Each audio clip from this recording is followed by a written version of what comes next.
Hey everyone, welcome back. A few weeks ago, a patient came into my clinic for a routine visit. Middle-aged, no dramatic complaints, came in for a checkup. We ran some labs and one number made me pause. Homocysteine.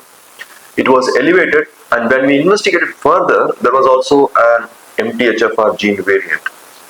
And now I want to be honest with you, this case made me go back and read the evidence more carefully, because as an orthopedic surgeon, usually my usual checklist for bone health is calcium, vitamin D, DEXA, BS360, false risk, muscle strength, and so on. Homocysteine is not usually on that list. But when I sat with the literature, I found myself asking, should it be on that list? That is what this video is about. Not a panic, not alarm. A careful evidence-based look at metabolic markers that tell us something important about bone quality, something a DEXA scan alone may not reveal. This video is for doctors, orthopedic surgeons, general physicians, and primary care doctors. And it is also for patients who have seen this number on their lab report and wondered, what does this actually mean for me? Let us get into it. Let's start with the basics, little bit of basics. Homocysteine is not something you eat. It is not a vitamin. It is not a mineral. It is not a supplement. It is a byproduct. It is produced naturally when your body processes methionine, an amino acid found in protein-rich foods. Think of it like an exhaust from your well-running engine. A little exhaust is normal, and the problem starts only when the exhaust cannot clear properly. Your body has two main exit routes for homocysteine. Route number one, it gets recycled back into methionine. For that, you need folate and vitamin B12. Route number two, it gets converted into another pathway that needs vitamin B6. When these pathways work well, homocysteine stays low. When they slow down because of nutrition deficiency, kidney issues, aging, inflammation, certain medications, genetic variation, homocysteine can rise. So the problem is not that homocysteine exists. The problem is when it accumulates. Simple as that. Now, before I go deeper, I want to introduce you to someone. Doraisamy is there.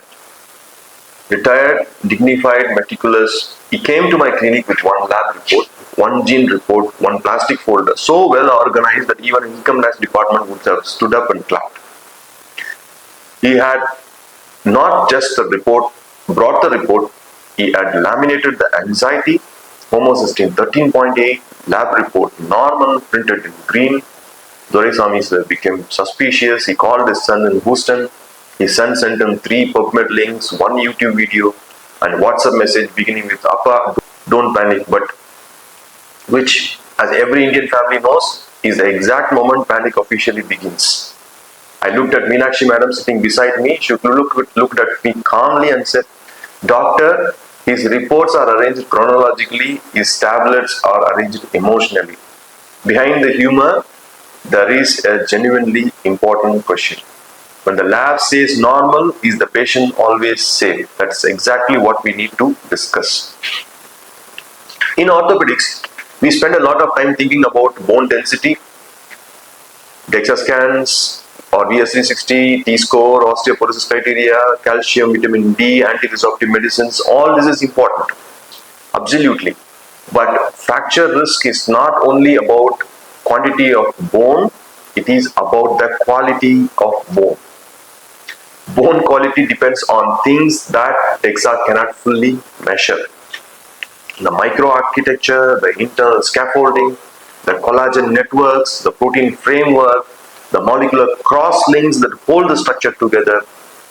The DEXA is a very useful investigation, but DEXA is like looking at a building from a satellite view. You can see the roof, you can see the walls, you can see the general structure, but you cannot see whether the internal framework is strong. That's why we need to think beyond bone quantity. We also need to think about bone quality. Here is the analogy, I find it useful. Imagine a rope bridge. The planks of the bridge are the minerals, that is the calcium.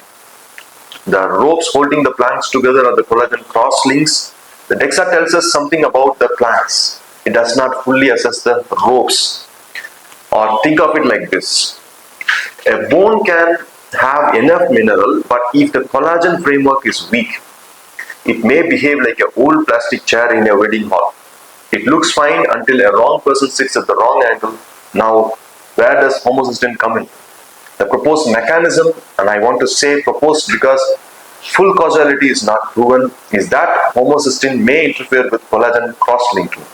In a rare genetic condition called homocysteinuria, where homocysteine is extremely high from birth, severe osteoporosis can develop early in life. That observation made researchers ask an important question. If very high homocysteine can affect bone, could moderately elevated homocysteine is ordinary, older adult also matter? Two landmark studies looked at this. In May 2004, two independent research groups published papers in the same issue of New England Journal of Medicine. Same journal, same issue, different population, different research groups, both pointing in the same direction. When that happens in science, we should pay attention. The first study was by McLean and colleagues using the data from Framingham study. They studied over 1,900 older men and women aged between 59 and 91 years. They followed them up for 12 to 15 years and tracked hip fractures. They divided the people into 4 groups based on homocysteine levels. In the lowest quartile, the group with the best fracture outcomes, the men had mean homocysteine around 8.5 micromoles per liter. Women had mean values around 7.6. In the highest quartile, men started at around 15 and above, women started at around 13.5 and above. The findings were striking. Men in the highest homocysteine quartile had almost 4 times the risk of hip fracture compared with those in the lowest quartile. Women had almost twice the risk. For every 1 standard deviation increase in homocysteine, the fracture risk increased by 59% in men and 26% in women. These results were adjusted for several confounders. Now the second study was by Van Meers and colleagues from Netherlands. They studied more than 2,400 older adults across 3 cohorts. Across all 3 groups, people in the highest homocysteine quartile had roughly double the fracture risk compared with those in the lower 3 quartiles. And here is the point that is especially important for us as bone doctors. The increased fracture risk appeared to be independent of bone mineral density. In simple language, the DEXA scan could look acceptable, but the fracture risk could still be higher. Why? Possibly because the issue is not only bone quantity, may also be bone quality. The researchers estimated that high homocysteine accounted for around 19% of osteoporotic fractures in that population. That is not a small signal, but now I want to be very careful. These studies show associations. They do not prove that homocysteine directly causes fracture in every patient. Homocysteine may be a marker of the nutritional status, kidney function, metabolic stress, inflammation, or other underlying factors. So we should not say high homocysteine means you will break your bone. That would be wrong. The correct message is elevated homocysteine is a signal that deserves thoughtful evaluation, especially when we are assessing the bone health. Now let's get back to Doraisamy sir. He looked at his lab report. He pointed to the green color beside 13.8 and he said, "Doctor, green means okay, no." I said, "Sir, in a traffic signal, yes. In medicine, sometimes we have to discuss." The most laboratories report homocysteine as normal up to 14 to 15 micromole per liter. That cutoff is usually a statistical reference range. It tells us where the value sits compared with the reference population. But a reference range is not always the same as an individual threshold. Remember the Framingham data? The lowest risk group had mean homocysteine around 8 to 9 in men and 7 to 8 in women. So a patient sitting at 13 or 14 may technically be inside the green zone, but still deserves discussion in the right clinical context. Then Meenakshi madam quietly asked, "Doctor, he trusts green color on the report more than he trusts me. I say something, he asks for evidence, lab says green, no questions asked." This is not a criticism of laboratories. Reference ranges are useful. The point is simple. A reference range tells us where a number sits in a population. It does not automatically tell us whether that number is ideal for this individual. The clinical context matters. Age matters, kidney function matters, B12, folate status matters, diet matters, fall risk matters, and bone health matters. The number on the report is the beginning of the clinical conversations, not a conclusion. Now let us talk about MTHFR gene. MTHFR stands for methylene tetrahydrofolate reductase. MTHFR is not a Wi-Fi password. It is an enzyme pathway, and yes, the name is long enough to raise homocysteine by itself. But the concept is simple. This enzyme is involved in the folate pathway. That pathway helps recycle the homocysteine back into methionine. There are common variants of this gene, including C677T, where certain variants are present, especially in homozygous form. Enzyme activity can be reduced. That may contribute to higher homocysteine in some people, especially when folate or B12 status is poor. But this is very important. Having an MTHFR variant is not a disease, it is common. In many people, it is completely silent and clinically irrelevant. A gene report is not a horoscope. It gives information. It does not tell the whole future. We do not treat the PDF. We treat the person sitting in front of us. Their actual homocysteine level, their B12 level, folate, their kidney function, their diet, the fracture risk, their full clinical context matters. Also, MTHFR testing is not something that should be ordered casually for everyone. It is not a routine screening test for bone health, and it should not be used as a routine testing. So if a patient comes with MTHFR report, we do not panic. We interpret it carefully. So practically, when homocysteine is elevated, what should we evaluate? First, do not interpret homocysteine in isolation. Check vitamin B12.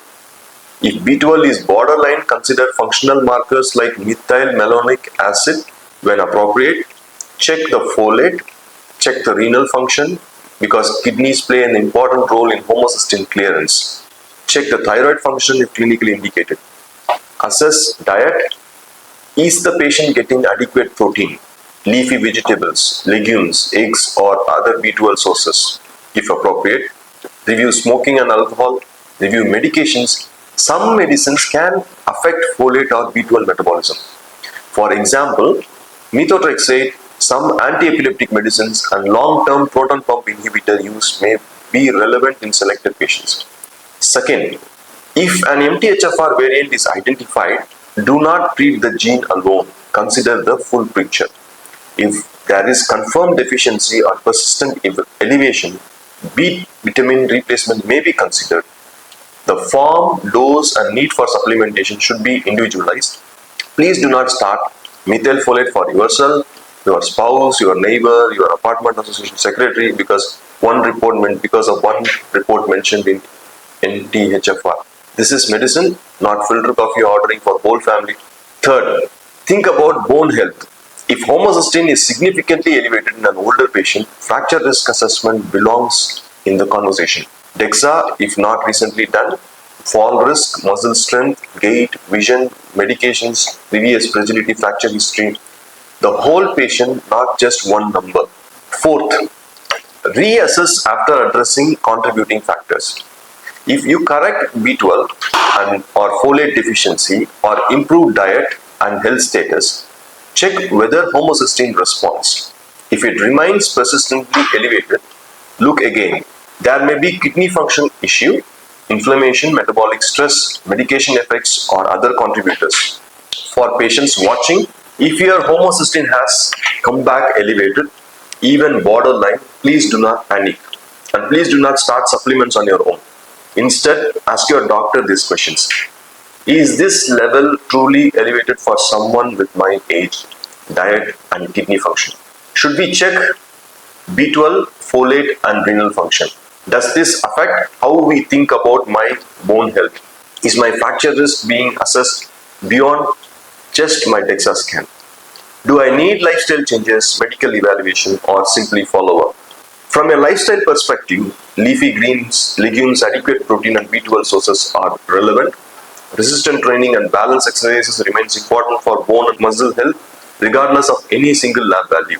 Adequate sleep, sunlight exposure for vitamin D, avoid smoking and reduce chronic stress are also part of healthy aging. None of this is dramatic.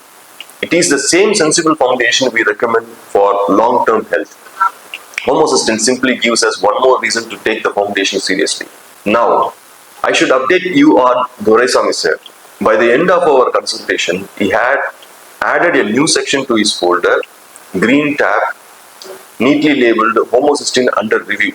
He forwarded a summary of our discussion to his son in Houston. His son replied immediately with 2 more papers and 1 follow-up question about methyl folate dosing. Meenakshi madam looked at me, looked at the folder, looked at the phone and said quietly, "Doctor, the folder now has more sections than our house has rooms." And then Kamala Aunty had of course already prepared the treatment plan before anyone asked her.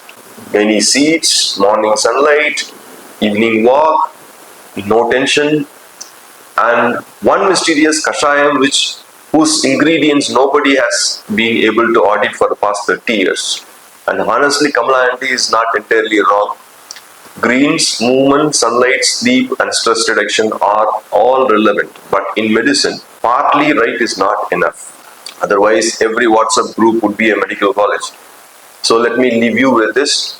Homocysteine is not a panic number, it is a signal. In orthopedics, it reminds us that bone strength is not only about calcium and DEXA, it is about collagen, metabolism, muscle, falls, nutrition, and the whole patient sitting in front of us.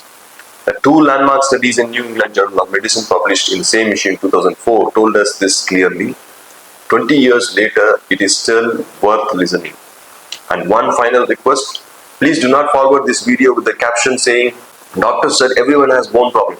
That is not what I said. What I said is that this number deserves a thoughtful conversation with your doctor, not your WhatsApp group. If this was useful, share it with a colleague or a patient who may benefit. Drop your questions in the comments. I do read them. Take care of your patients. Take care of yourself. Closing disclaimer. This video is for general education purpose only. It does not constitute medical advice and should not replace consultation with a qualified healthcare professional. All clinical decisions must be individualized based on the patient's full clinic history and current evidence-based guidelines. An MTHFR gene variant alone does not constitute a diagnosis. Supplementation of any kind, including methyl folate or B vitamin, should only be initiated under medical supervision. Patient details referenced in this video have been fully anonymized. No individual, institution or colleague has been named or implied. See you in the next video. Goodbye.